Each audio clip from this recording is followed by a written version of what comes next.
ಉತ್ತರ ಕರ್ನಾಟಕದ ಬಹುಮುಖ ಪ್ರತಿಭೆ ಉಳ್ಳಂಥ ಮಿನುಗುತ್ತಾರೆ ವೀಣಾ ಕಾಶಪ್ಪನವರ ಮತ್ತೆ ಅಖಾಡಕ್ಕೆ. ಈಗ ಯಾವ ಅಖಾಡ ಅಂತ ಕೇಳಾಕತ್ತಿರ್ಬೇಕು ನೀವು. ಕುಸ್ತಿ ಅಖಾಡಾಗಿ ಹೇಳ್ದಾರ್ರಿ. ಇದೇ ಮತ್ತೆ ಮಿನುಗುತ್ತಾರೆ ಅಂತ ಬಿರುದು ಪಡೆದುಕೊಂಡಿರುವಂಥ ಅಜಾತ ಶತ್ರು ವೀಣಾ ಕಾಶಪ್ಪನವ್ರಿಗೆ ಶತ್ರುಗಳ ಹೆಚ್ಚಾದರೂ ಮಿತ್ರರು ಭಾಳ ಅದಾರ, ಅಭಿಮಾನಿಗಳ ಬಳಗ ಭಾಳ ಐತಿ. ಎಲ್ಲಿ ನೋಡಿದಲ್ಲಿ ವೀಣಾ ಕಾಶಪ್ಪನವರು ಇವತ್ತು ಯಾವುದೇ ಜಿಲ್ಲೆ ತಾಲೂಕಿಗೆ ಇಳಿದ್ರೆ ಸಾವಿರಾರು ಮಂದಿ ಸೆಲ್ಫಿ ತಕ್ಕೊಳಕ್ಕೆ ಬರ್ತಾರೆ. ಯಾಕೆ ಬರ್ತಾರ್ರಿ? ಅಂಥ ಮಹಿಳೆ, ಸ್ವಾಭಿಮಾನ ಮಹಿಳೆ, ಒಳ್ಳೆಯ ಕುಟುಂಬದಿಂದ ಬಂದಂಥ ಮಹಿಳೆ ನಮಗೆ ಆಸರೆ ಇಲ್ಲದವರಿಗೆ ಆಸರೆ ಮಾಡ್ತಾಳ. ನಮ್ಮ ದೂರನ್ನು ಆಲಿಸಿ ಸರ್ಕಾರದ ಗಮನಕ್ಕೆ ತರ್ತಾಳ. ಆದರೆ ಯಾವುದೂ ಶಾಸಕಿಲ್ಲ, ಮಂತ್ರಿ ಇಲ್ಲ, ಸಂಸದೆ ಇಲ್ಲ. ಸಂಸದೆ ಆಗುವ ಸಲುವಾಗಿ ಕೆಲ ಹಿತಶತ್ರುಗಳು ಕಾಲು ಹಿಡಿದು ಜಗ್ಗಿದರು, ಅಲ್ಲಿ ಫೇಲ್ ಆಯಿತು. ಶಾಸಕ ಆಗುವ ಸಲುವಾಗಿ ಅನೇಕ ಕ್ಷೇತ್ರಗಳಿಂದ ಬಹುಬೇಡಿಕೆಯಾದ ಈ ಮಿನುಗುತ್ತಾರೆ ವೀಣಾ ಕಾಶಪ್ಪನವ್ರಿಗೆ ಅಲ್ಲಿಯೂ ಸಹಿತ ಜಗ್ಗಿದರು. ರಾಜ್ಯ ನಾಯಕಿಯಾಗುವ ಸಲುವಾಗಿ ಪ್ರಬಲವಾದ ಆಕಾಂಕ್ಷಿಯಾಗಿ MLC ಮಾಡಬೇಕಂಥೇಳಿ ಒತ್ತಾಯ ತಂದರೂ ಸಹಿತ ಅಲ್ಲಿಯೂ ಸಹಿತ ಕಾಲು ಜಗ್ಗಿದರು. ಆದರೆ ಎಷ್ಟು ತುಳಿಲಿಕ್ಕೆ ಪ್ರಯತ್ನ ಪಡ್ತಾರ ಅಷ್ಟು ಬೆಳೀಲಿಕ್ಕೆ ಪ್ರಯತ್ನ ಪಡ್ತೀನಿ ಅಂತಾಳ ಈ ಮಹಾನುಭಾವಿ ಮಹಿಳೆ ವೀಣಾ ಕಾಶಪ್ಪನವರ ಪ್ರವಾಹ ಬತ್ರಿ. ಅನೇಕರು ಇವತ್ತು ರಾಜಕಾರಣದಲ್ಲಿ ಮಂತ್ರಿ ಸ್ಥಾನ ಹೊಂದಿ ಶಾಸಕರಿದ್ದರೂ ಸಹಿತ ಈ ಪ್ರವಾಹ ಪೀಡಿತ ಜನರ ದುಃಖನ್ನು ನೋಡಲಿಕ್ಕೆ ಯಾರೂ ಹೋಗಲಿಲ್ಲ. ಅಲ್ಲಿ ಮನೆಗಳಲ್ಲಿ ನೀರು ಹೊಕ್ಕಿ ಪಾತ್ರೆ ಪಗಡೆಗಳು ತೇಲಾಕತ್ತು. ಅವರಿಗೆ ಅನ್ನದ ಆಸರೆ ಇಲ್ಲ, ಇರಲಿಕ್ಕೆ ಸೂರಿಲ್ಲ. ಆದರೂ ಸಹಿತ ವೀಣಾ ಕಾಶಪ್ಪನವರ ಯಾವ ಅಧಿಕಾರ ಇಲ್ಲದಿದ್ದರೂ ನೇರವಾಗಿ ಆ ಪ್ರವಾಹ ಪೀಡಿತ ಪ್ರದೇಶಗಳಿಗೆ ಭೇಟಿ ಕೊಟ್ಟು ಇವತ್ತು ಅವರ ಅಹವಾಲ ತೆಗೆದುಕೊಂಡು ಮುಖ್ಯಮಂತ್ರಿಯವರ ಗಮನಕ್ಕೆ ಸೆಳೆದು ವೇಣುಗೋಪಾಲ್ ಮತ್ತು ಸುರ್ಜೇವಾಲಾರಿಗೂ ಸಹಿತ ಇದರ ಬಗ್ಗೆ ನೀವು ವಿಶೇಷ ಕಾಳಜಿ ವಹಿಸಬೇಕು ಅಂತ CM ಮತ್ತು ಸಂಬಂಧಪಟ್ಟ ಮಂತ್ರಿಗಳಿಗೆ ಅಹವಾಲ ಕೊಡಿಸಿದಂಥ ಇವಳೆಂಥ ಮಹಿಳೆ. ಈಗ ನೋಡ್ರಿ ಹೊಸ ಸುದ್ದಿ ಹೆಂಗೆ ಬಂದೈತಿ.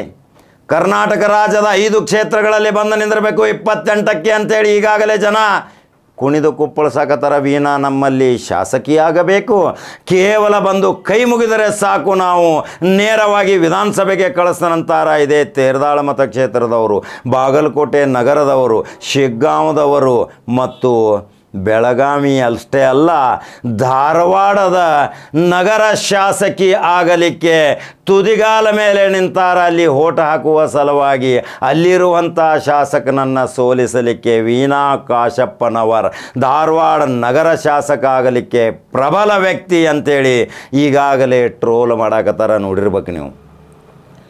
ಇನ್ನು 5ನೇ ಕ್ಷೇತ್ರ ಯಾವುದ್ರಿ ನೋಡ್ರಿ? 5ನೇ ಕ್ಷೇತ್ರ ಕುಷ್ಟಗಿ. ಎಲ್ಲಿ ವೀಣಾ ಕಾಶಪ್ಪನವರ ಬಾಗಲಕೋಟ್, ಎಲ್ಲಿ ಕುಷ್ಟಗಿ, ರಾಜ್ಯಾದ್ಯಂತ ಕ್ಷೇತ್ರಗಳಲ್ಲಿಯೂ ಸಹಿತ ನಮ್ಮ ಕ್ಷೇತ್ರಕ್ಕೆ ಬಂದು ನಿಂದಿರಬೇಕು ವೀಣಾ ಕಾಶಪ್ಪನವರ್. ಕುಷ್ಟಗಿದಿಂದ ನಾವು ಒಂದು 50,000 ಮತಗಳದಿಂದ ನೇರವಾಗಿ ವಿಧಾನಸಭೆಗೆ ಕಳಿಸ್ತೇವೆ ಅಂತಾರ ಕುಷ್ಟಗಿಯ ಪ್ರಜ್ಞಾವಂತ ಮತದಾರರು. ಜಾತ್ಯತೀತತೆ, ಸೆಕ್ಯುಲರ್ ಇದ್ದಂಥ ವ್ಯಕ್ತಿಗಳು, ಯಾವುದೇ ಜಾತಿ ಮತ ಪಂಥಕ್ಕೆ ಅಂಟಿಕೊಳ್ಳಲಾರದಂಥ ಇವಳೆ ಅಂತ ಉತ್ತರ ಕರ್ನಾಟಕದ ಅದ್ಭುತ ಮಹಿಳೆ ಅಂತೇಳಿ ಅನೇಕ ಬಾರಿ ಹೇಳಿದ್ದೀನಿ. ಉರಿದವರು ಉರಿತಾರೆ, ಕುದ್ದಿದವರು ಕುದ್ದಿ ಆಮೆ ಆಗ್ತಾರೆ, ಉರಿದವರು ಬೂದಿ ಆಗ್ತಾರೆ. ಆದರೆ ವೀಣಾ ಕಾಶಪ್ಪನವರಿಗೆ ಯಾವುದೇ ಕಳಂಕ ತರಲಿಕ್ಕೆ ಪ್ರಯತ್ನ ಪಟ್ಟರೂ ಸಹಿತ ಒಂದು ಕಪ್ಪು ಚುಕ್ಕೆ ಸಹಿತ ಅವರಿಗೆ ತಗುಲುವುದಿಲ್ಲ ಅನ್ನೋದು ಅವರ ಲಕ್ಷಾಂತರ ಅಭಿಮಾನಿಗಳು ರಕ್ಷಾ ಕವಚವಾಗಿ ಬುಲೆಟ್ ಪ್ರೂಫ್ ಜಾಕೆಟ್ ಗತೆ ನಿಂದಿರ್ತಾರೆ. ನೋಡಿದ್ರಿ ವೀಣಾ ಕಾಶಪ್ಪನವ್ರು ಎಲ್ಲೇ ಅಖಾಡ ಕೇಳಿದ್ರೆ?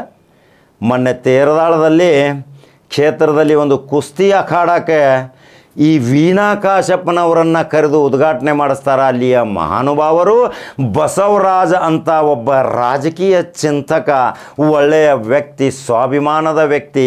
ಅವರು ಕರ್ಕೊಂಡು ಹೋಗಿ ಆ ಪೈಲ್ವಾನರನ್ನು ಭೇಟಿ ಮಾಡಿಸ್ತಾರೆ. ಕುಸ್ತಿ ಅಖಾಡದ ದೃಶ್ಯ ಹಾಕಕತ್ತನ್ನು ನೋಡ್ರಿ. ಗಂಡನನ್ನು ಏನು ತಿಳಿದುಕೊಳ್ಳಬೇಕು? ಇವತ್ತು ಗಂಡನೇ ದೇವರು. ನನ್ನ ಗಂಡ ದೇವರು ಅಂಥೇಳಿ ನಮ್ಮ ಉತ್ತರ ಕರ್ನಾಟಕದ ಒಂದು ಬಹಳಷ್ಟು ಸಂಸ್ಕೃತಿ ಉಳ್ಳಂಥ ಒಂದು ಬಹಳ ಅಭಿಮಾನ ಇಟ್ಟು ಇವತ್ತು ಗಂಡಂದಿರ ಪಾದ ಪೂಜೆ ಮಾಡುವಂಥ ಉತ್ತರ ಕರ್ನಾಟಕದಲ್ಲಿ ಈ ವೀಣಾ ಕಾಶಪ್ಪನವರ ತನ್ನ ಯಜಮಾನರಾದಂಥ ವಿಜಯೇಂದ್ರ ಕಾಶಪ್ಪನವರ ಭೀಮಮಾಸೆಯ ದಿನ ಪಾದ ಪೂಜೆ ಮಾಡಿದ ದೃಶ್ಯ ಹಾಕಾಕತ್ತನ್ನು ನೋಡ್ತೀರಿ ಅಂದರೆ ಎಷ್ಟು ಜನರ ಅಭಿಮಾನ ಗಳಿಸಿರಬೇಕು ಈ ಮಹಿಳೆ. ಇದೇ ಉತ್ತರ ಕರ್ನಾಟಕದಲ್ಲಿ ಈಗಾಗಲೇ ಲೋಕಸಭಾ ಪ್ರವೇಶ ಮಾಡಿ ಇದೇ ಬಾಗಲಕೋಟನ್ನು ಯಾವ ರೀತಿ ಅಭಿವೃದ್ಧಿಗೊಳಿಸಬೇಕು ಅನ್ನುವ ಕೂಗನ್ನು ಎಬ್ಬಿಸ್ತಿದ್ರು. ಆದರೆ ಕೆಲವು ಷಡ್ಯಂತ್ರಗಳು ಅಡ್ಡಗಾಲ ಬಂದು ಹರ್ಡಲ್ಸ್ಗಳು, ರೋಡ್ ಬ್ರೇಕ್ಗಳು, ಆ ರೋಡ್ ಬ್ರೇಕ್ಗಳು ಅಡ್ಡ ಬಂದರೂ ಸಹಿತ ಎದೆಗುಂದದೆ ಮತ್ತೆ ಅಖಾಡಕ್ಕೆ ನಾನು ಉತ್ತರ ಕರ್ನಾಟಕದ ಸೊಸೆ ಮನೆಮಗಳಾಗಿ ಕಾರ್ಯನಿರ್ವಹಿಸ್ತೀನಿ. ಈಗಾಗಲೇ ಅನೇಕ ಕ್ಷೇತ್ರಗಳಲ್ಲಿ ಅಖಾಡ ತಯಾರು ಮಾಡತ್ತಾರ. ಅದರಲ್ಲಿ ಬಾಗಲಕೋಟೆ ನಗರ ಕ್ಷೇತ್ರದಲ್ಲಿ ಶಾಸಕಿ, ತೇರದಾಳದಲ್ಲಿ ಶಾಸಕಿ, ಕುಷ್ಟಗಿದಲ್ಲಿ ಶಾಸಕಿ, ಧಾರವಾಡ ನಗರದಲ್ಲಿ ಶಾಸಕಿ, ಶಿಗ್ಗಾಂವದಲ್ಲಿಯೂ ಸಹಿತ ಅಭಿಮಾನಿಗಳು ವೀಣಾ ಅಕ್ಕನ ಕರ್ಕೊಂಬಾ ಕಾಕ ನೋಡಿಲಿ ಹೆಂಗೆ ಹಾಕತೈತಿ. ಇನ್ನು 50,000 ಮತಗಳ ಅಂತರದಿಂದ ಅಲ್ಲಿ ಗೆಲ್ಲಿಸುವಂಥ ಶಕ್ತಿ ನಮ್ಮಲ್ಲಿಯೂ ಐತಿ ಅಂತಾರೆ ಶಿಗ್ಗಾಂವದ ಕೆಲವು ಮತದಾರರು. ಆದರೆ ಹೈಕಮಾಂಡ್ ಏನು ತೀರ್ಮಾನ ತಗೋತೈತಿ ಇನ್ನು ಅದ್ರ ಮೇಲೆ ಅವಲಂಬನ ಅಲ್ರಿ. ಯಾಕಂದರೆ ಅಲ್ಲಿ ಸ್ಥಳೀಯ ಅಭ್ಯರ್ಥಿಯೂ ಸಹಿತ ಪ್ರತಿಸ್ಪರ್ಧಿ ಇರುವಾಗ ಅಲ್ಲಿ ಬೇರೆ ಅಭ್ಯರ್ಥಿ ಹಾಕಿದರೆ ಫಲಿತಾಂಶ ಏನಾಗತೈತಿ. ಆದರೆ ವೀಣಾ ಕಾಶಪ್ಪನವರು ಯಾವುದೇ ಕ್ಷೇತ್ರದಲ್ಲಿಯೂ ಅಜಾತ ಶತ್ರು. ಅನೇಕ ಸಾಮಾಜಿಕ ಚಟುವಟಿಕೆಯಿಂದ ಬಂದವರು, ಅನೇಕ ತಮ್ಮ ಸಂಘ ಸಂಸ್ಥೆಗಳಿಂದ ಬೆಳೆದು ಬಂದವರು. ಇವತ್ತು ರಾಜ್ಯಾದ್ಯಂತ 224 ಕ್ಷೇತ್ರದಲ್ಲಿ ಹೋಗಿ ನಿಂದ್ರಿಸ್ರಿ ಇವರೇ ವೀಣಾ ಕಾಶಪ್ಪನವರು ಅಂತೇಳಿ ಸಾವಿರಾರು ಜನ ಬರ್ತಾರೆ ರೀ ಸೆಲ್ಫಿ ಹೊಡ್ಕೊಳಕ್ಕೆ. ಉಡಿ ತುಂಬೋ ಕಾರ್ಯಕ್ರಮ, ಅರಿಶಿನ ಕುಂಕುಮ ಕಾರ್ಯಕ್ರಮ, ಪ್ರತಿಯೊಬ್ಬರಿಗೂ ಮುತ್ತೈದೆಯರಿಗೆ ಉಡಿ ತುಂಬುವ ಕಾರ್ಯಕ್ರಮ, ಇದೇ ಬಾದಾಮಿ ಬನಶಂಕರಿ ಗೌರಿ ಜಾತ್ರೆಯ ಸಮೇತ ಅನೇಕ ಸಾವಿರಾರು ಜನರಿಗೆ ಅನೇಕ ರೀತಿಯ ಸೌಲಭ್ಯಗಳನ್ನು ಒದಗಿಸಿಕೊಟ್ಟಂಥ, ಉದ್ಯೋಗಾಕಾಂಕ್ಷಿಗಳಿಗೆ ಉದ್ಯೋಗದ ಭರವಸೆ ನೀಡಿದಂಥ ಅವಳೇ ವೀಣಾ ಕಾಶಪ್ಪನವರ ಉತ್ತರ ಕರ್ನಾಟಕದ ಮಿನುಗುತ್ತಾರೆ ಅಂತ ಪ್ರಶಸ್ತಿ ಪಡೆದಿರುವಂಥ ಕಡಕ ಜವಾರಿ ಕಾಕ ಏನು ಹೇಳ್ತಾನದ ಆದಂಗೆ ಹಾಕೋತ ಹೋಗೈತಿ. ಟಿಕೆಟ್ ತಪ್ಪಿಸಿದಿರಿ, ಆದರೆ ಅಲ್ಲಿ ಸೋಲಾಯಿತು. ಇಲ್ದಿದ್ರೆ ವೀಣಾ ಕಾಶಪ್ಪನವರು 1 ಲಕ್ಷ ಮತಗಳ ಅಂತರದಿಂದ ಪಾರ್ಲಿಮೆಂಟ್ ಪ್ರವೇಶ ಮಾಡ್ತಿದ್ಲು. ಈ ಅಮ್ಮ ತಾಯಿಗೆ ಚಾಮುಂಡೇಶ್ವರಿ ಮತ್ತು ಭುವನೇಶ್ವರಿಯ ಆಶೀರ್ವಾದ ಐತಿ. ಉತ್ತರ ಕರ್ನಾಟಕ ಅಷ್ಟೇ ಅಲ್ಲ, ಕರ್ನಾಟಕದ ಮಹಾಜನತೆಯ ಅಭಯ ಹಸ್ತ ಆಕೆಯ ತಲೆ ಮೇಲೆ ಐತೆ ಅಂಥೇಳಿ ಇವತ್ತು ವೀಣಾ ಕಾಶಪ್ಪನವರ ಅಪ್ಪಟ ಬಂಗಾರದ ಖಣಿ. ಹಂಗಾದ್ರೆ 4 ದೃಶ್ಯ ಹಾಕಾಕತ್ತನ್ನು ನೋಡ್ರಿ. ಆ ದೃಶ್ಯಗಳು ಬಹಳ ಕೂಲಂಕುಷವಾಗಿ ನೋಡ್ರಿ.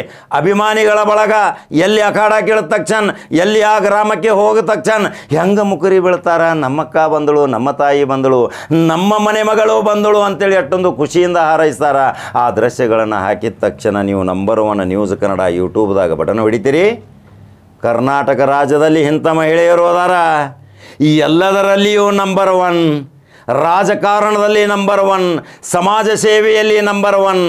ನಮ್ಮ ಅಭಿಮಾನಿ ಬಳಗಕ್ಕೆ ಯಾವುದೇ ದ್ವೇಷ ರಾಜಕಾರಣ ಮಾಡಲಾರದಂಥ ಏಕೈಕ ಮಹಿಳಾ ರಾಜಕಾರಣಿ ಅಂದರೆ ಅವಳೇ ವೀಣಾ ಕಾಶಪ್ಪನವ್ರ. ಹಂಗಾರ ದೃಶ್ಯಗಳನ್ನ ಹಾಕತನ ನೋಡ್ತೀರಿ. ಮತ್ತೊಂದು ಕಡಕ ಜವಾರಿ ಸುದ್ದಿಯೊಂಗ ಬರ್ತೀನಿ. ಫಾಲೋ ಮತ್ತು ಲೈಕ್ ಮಾಡ್ಕೋತ ಹೋಗ್ರಿ.